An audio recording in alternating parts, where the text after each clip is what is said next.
podcast, episode 3. It is Tuesday here. By the time I get this uploaded, it will probably be Tuesday night. And it is October 21st. I had to check and see. October is slipping away, right? Oh my gosh. I love the fall. And I have so much to share with you today. I'm really excited. I have finished all the things. It has been one of those, in fact, I'm purposely recording a day late so that I could finish all the things. Let's start with what I finished first. The first things that I got off my needles, since I saw you last, is my husband's socks. Let's see. Remember the ginormous socks? Yes. I did an afterthought heel on them. They came out very nice. I had enough yarn left over that I could have done it out of the mustache yarn that I used, but he wanted a different color heel. So, hey, who might argue? So I've never seen this before. He got it on one of his business trips to Ohio from Yarnia. I'm not even sure if they're still in business. It's been a long time since he picked this up, because I have that husband who, when he travels, he will hunt down yarn stores and buy me things. And this was one of the yarns that he bought. And I never used it because it's black.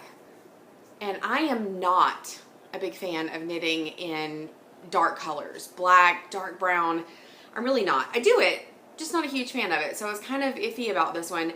And it turned out fine. There was a little snafu. You can't tell because it's black yarn, you're not really going to be able to see.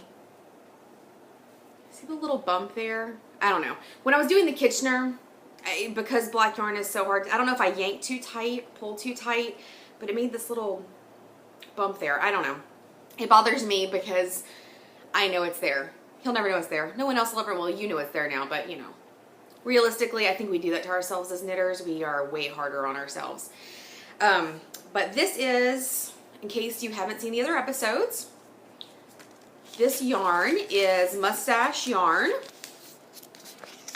Perfect sock, self-striping. It is in the Sesame colorway, and it is an 80/20 super wash merino nylon. It's 468 yards, very generous skein. These socks are made for my husband, which are man's 10 and a half maybe, I'm not sure. But there was plenty of yarn for this sock, and I could have done the heel with what I had left over and probably still had a couple yards left. So you can get some serious yardage, get some serious socks made out of that yarn. I'm impressed by it. I love it. And I want to say that usually when I do an afterthought heel, you have to pick up here, and sometimes it can be kind of fiddly and grabby. Oh my gosh, it wasn't. I don't know, both of these yarns were they're made for each other. They were both great. They were fun to work with. Love mustache yarn. Can't wait to cast on my next skein of it. So what else did I finish? My Pinktober mittens. Pull up my sleeves here. I got these done. I'm very excited because they came out so pretty. I love them. And voila! How cute! Right? I am so excited. I love these. I know. They're just awesome. And this was made out of, oh my gosh. What is her name? I'll remember it as soon as I stop thinking about it. It'll be in the show notes regardless because I've shown them to you for the past 2 weeks. I know it's the Twinkle Toes base. Hiawassee Creek. That's it. Hiawassee Creek Dye Works. Yes, I am crazy today. So Hiawassee Creek Dye Works, Twinkle Toes, and I want to say that this was the Breakfast at Tiffany's colorway. Not 100% sure on that, and for some reason I did not put this in my Ravelry stash when I got it, which is a little disturbing. But Hiawassee Creek, if you're out there, maybe you can tell me which colorway this is, or someone who maybe has bought this colorway from her. Amazing yarn, beautiful, lovely to work with. knit right up. Came off the needles wonderfully. Loved it. And last but not least, you will remember my Halloweeny. In fact, I need to go because there's like a bazillion knit-alongs going on right now for Halloween stuff. So I need to go and do some double dipping into that. My Frankenfingers. They are done. La la la. Lovely. Love them. Can't wait to use them. And that was knit out of Knit Picks Felici in the spooky colorway. It was awesome. I love working with Felici. It's their, you know, standard sock yarn, go-to sock yarn. It's fun. Actually, I don't think I've ever knit a pair of socks with it. Now that I think about it, I've knitted into mittens and hats and maybe a shawl or a scarf. I don't know, but I don't think I've ever knit socks. I should rectify that. I've got a great skein in here that I might have to put that on the needles pretty soon and show it to you. So, with everything off my needles, well, except for I do still have, remember I was working on the shawlette, the high-speed knitting. It's called, somebody asked about this on my last YouTube video, what the name of the shawl was. It's called TGV, high-speed knitting. I think TGV stands for something in a different country, and it translates into high-speed knitting. Something to do with a train. Not sure. It is linked in my show notes on my blog, which is southerngirlknits.wordpress.com. So you are welcome to go there and check it out. But I don't know why I left off in the middle of a row. I was knitting late last night trying to get all the things off the needles and picked this up before bed and left off in the middle of a row. Sorry about that. So I got past the blue, past the pink, which is kind of a fuchsia pink. Fuchsia. That's a fun word. And into the gray. And you can see that I have gray, orange, blue, and then orange again, and then pink. I think it's the same pink. Yeah, same pink. So this one you just kind of go and go until you're ready. You can weigh it when you have like 30 grams left and you go into the ribbing section. I don't know. I'll stop when it feels like it's supposed to. So we shall see. And that is out of the Magic and Moonshine. And it's 400 yards, 80/20 merino nylon in the Koyoko colorway. It's also awesomeness. Enjoying that knit. It's kind of one of those, I don't get a whole lot done on it, so you probably won't see it finished for a while, but that's okay. Because it's kind of the thing I take with me when I go places that I know that I'm not going to be able to concentrate, you know, like knit night, where I'm running my mouth the entire time.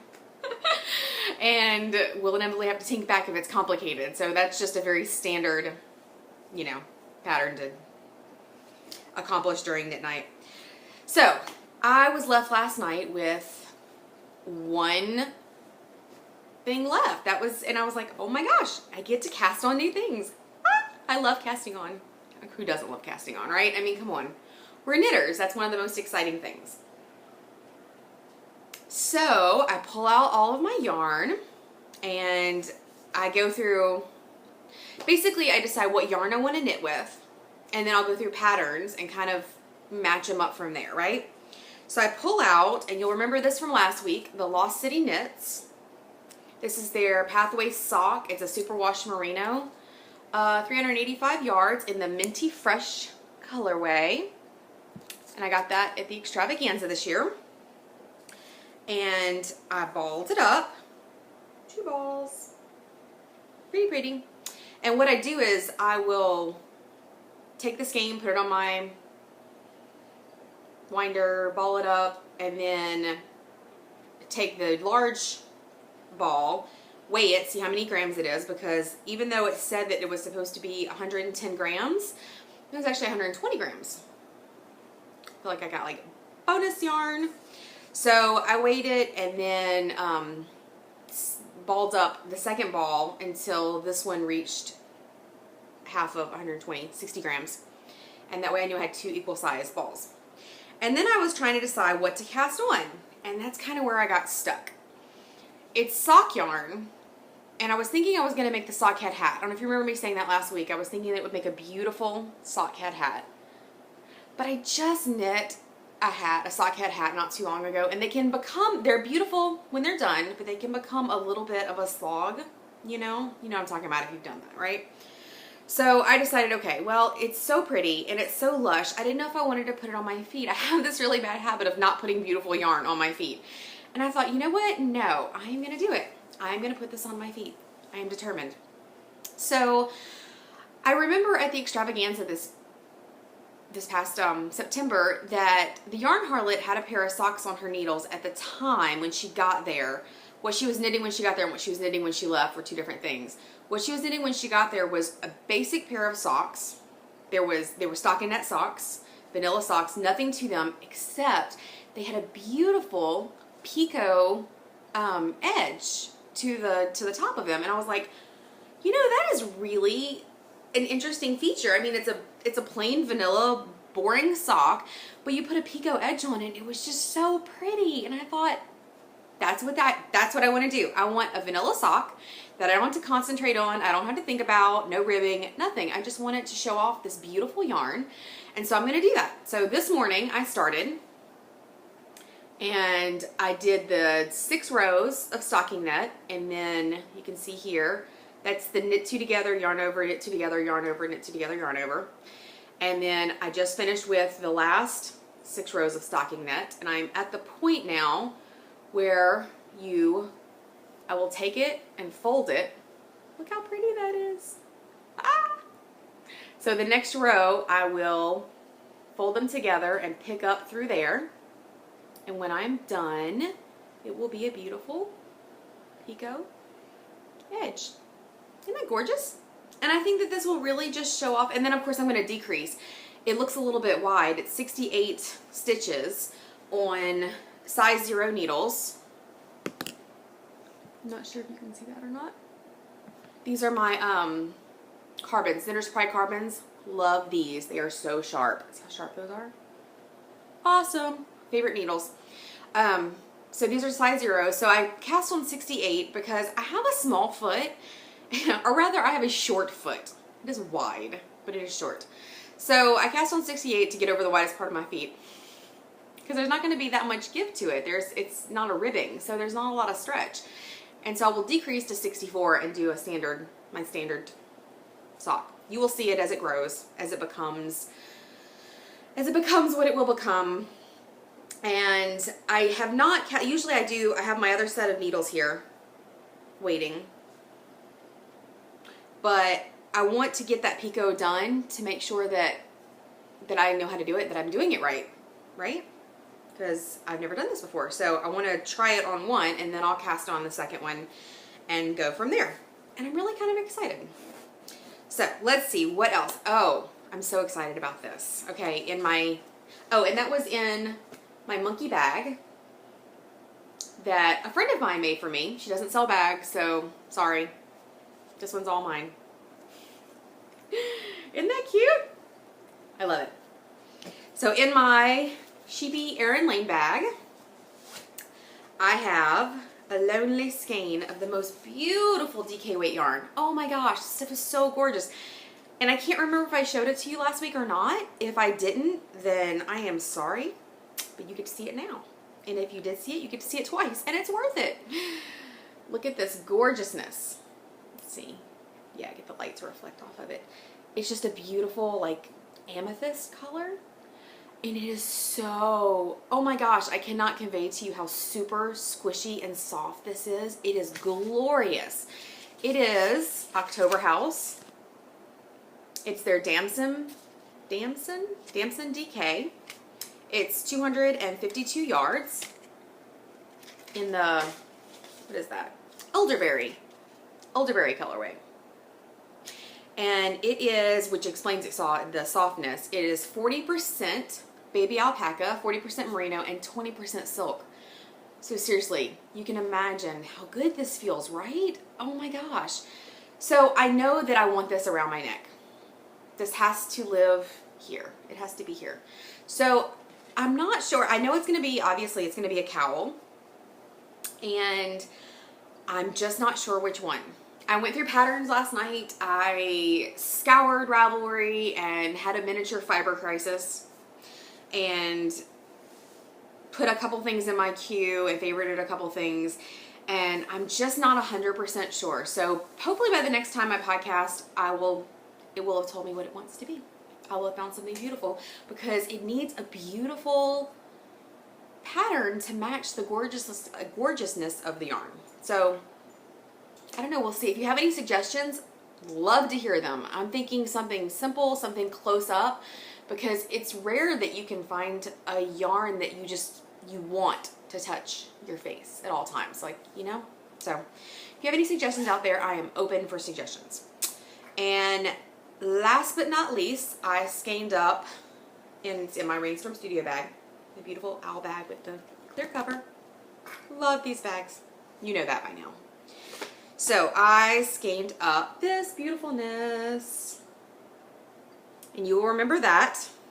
It is the October House Sojourn sock in the Blooming Fields colorway. It's a 75% superwash, 25% nylon, and it is just gorgeous. I am super duper excited about this.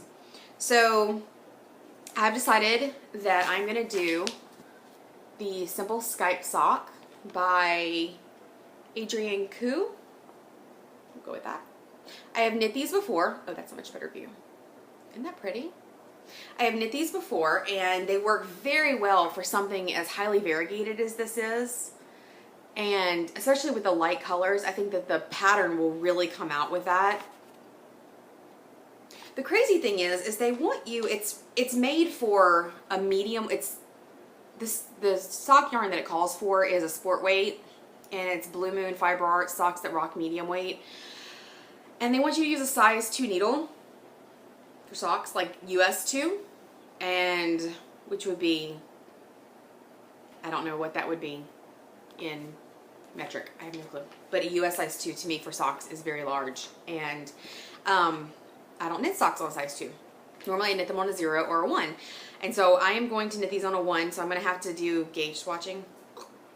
Yeah, not a big fan of that, but I will do what I have to do, because this is not a sport weight. This is definitely a fingering weight. So we shall see. And the last pair that I did was in a fingering weight, and I used a size 1 and it worked out just fine, but I'm going to swatch just to make sure, because I don't want to waste the yarn. It's too pretty. And I'm going to knit those on my carbons, my size 1 carbons. And I only have one of these, and I have no idea why. I don't know if the other one ran away or died or where it is, but I went hunting for it and couldn't find it. So I actually ordered Sock Rocket. I heard, who was talking about it? What podcast was it? Oh, it was the Knit Girls. It was Laura of the Knit Girls was saying that she used the Addi Sock Rocket. So I'm thinking, I'm always up for trying new sock needles, right? I knit socks. I love knitting socks. If there's a better needle out there, I want to know about it. Because before I found the Knitter's Pride carbons, I was using the ChiaoGoo, the red cable ChiaoGoo, which those are wonderful needles, but the cable on those, I think I have a pair right beside me. What is the likelihood? This is the red cable, and they're not as flexible. I mean, they're flexible, but I mean, look at the difference. Like, this is like string, and this is like, it's like a cable. I don't know if you've ever seen these. The cable is a cable. They're great. I mean, seriously, like, the ChiaoGoos are one of my favorite needles. Here's a sock one. This is a size 1. This is what I was using before. Let's see if I can unwrap them. So you can see the difference between the cables. You can actually see the cabling in the red versus the black, which is just like, has way more give, and the red does not. I really have to push to bend it. So they're great needles, and I still use them, and we'll use them again. But my preference right now is the Knitter's Pride. So we shall see when the Sock Rockets come in, because I'm not a huge fan of Addis. I have a ton of Addis. It was my beginner needle, so I have a ton of them. But they're not my favorites because of the cable. It's all about the cable for me. So we shall see. Hopefully they'll be in a couple days, and what I'll do is, I only ordered one just to see if I liked it, because I knew that I had my size 1 in my Knitter's Pride. So I'll go ahead and cast on one sock in this, and when the sock rocket comes in, I'll cast on the second ball with that one, which will give me a really good, you know, guesstimate as to which one I like best. If I like one better than the other, I might not. Who knows? So as of right now, that will be a simple Skype sock. And I'll show you the progress when I get some. So this weekend, I travel with the high school team here, the debate team. I was a debater in college, and I debated for 3 years on the collegiate level, and my children, the school here has a wonderful forensics program. And when I found out that they had a debate team and they needed judges for, you know, tournaments, so I volunteered, because why not? You know, what else do I have to do? Being a stay-at-home mom of 3 kids is, you know, so easy. There's nothing ever to do. So I decided to add more things to my list of things to do that I don't get paid for. And so I travel with them throughout the school year, and I think our second, third tournament is coming up this weekend at Central High School in Little Rock. Beautiful. Oh, it's gorgeous. It's historic. A lot of you may or may not know the story of Central High School in Little Rock, Arkansas. I might actually film a little bit from there, because I do a lot of knitting. Each debate takes about an hour and a half for one round, and there are a lot of rounds and then out rounds. So I do get a lot of knitting done, and so maybe I'll film a little bit from there this weekend. We'll see. I don't know. I will get a lot done if it's I guess it just depends. We'll see. Some weekends I get a whole lot done. Usually when we travel and we have to stay the night somewhere, I get a lot more done because we're in a hotel room. So, you know.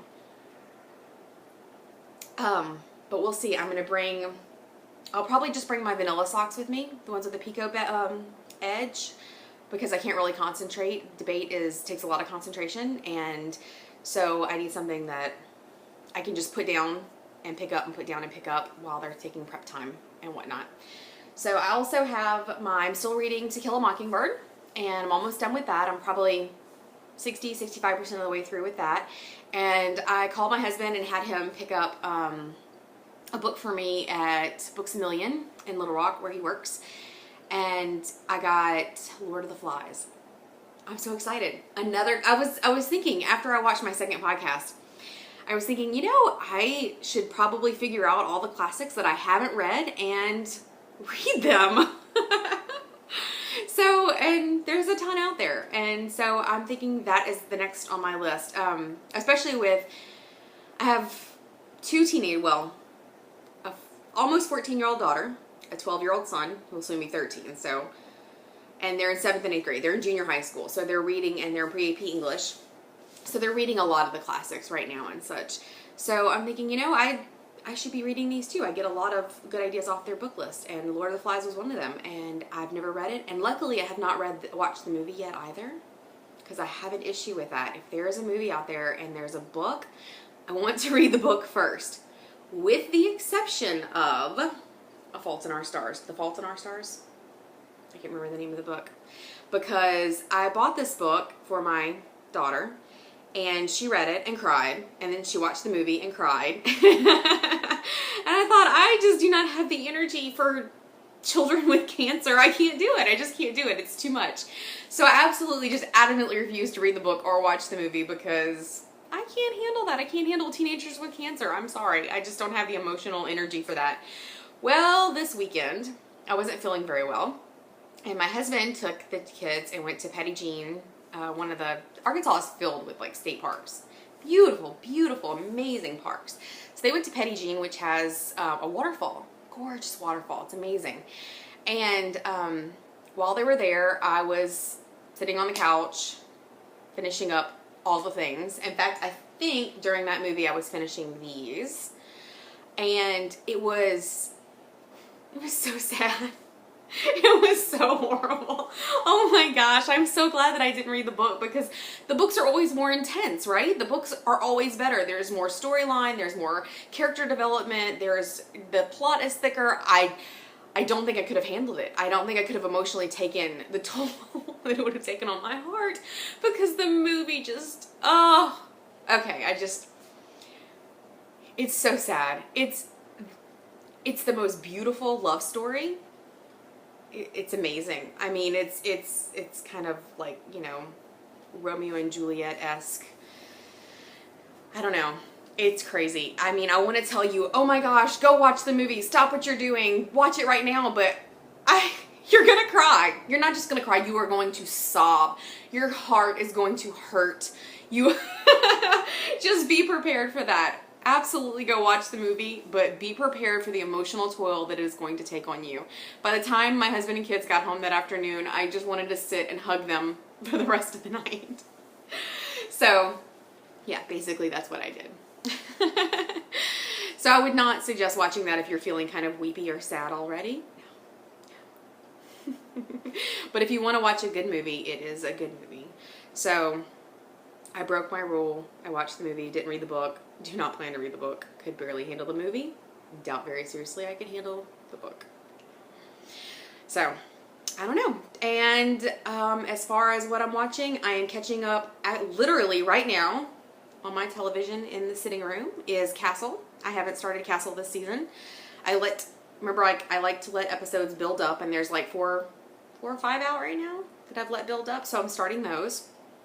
And I will be knitting and watching those today and having a great day. And I hope you're having a great day as well, and I hope you have an awesome week, and I can't wait to see you next week. Bye-bye.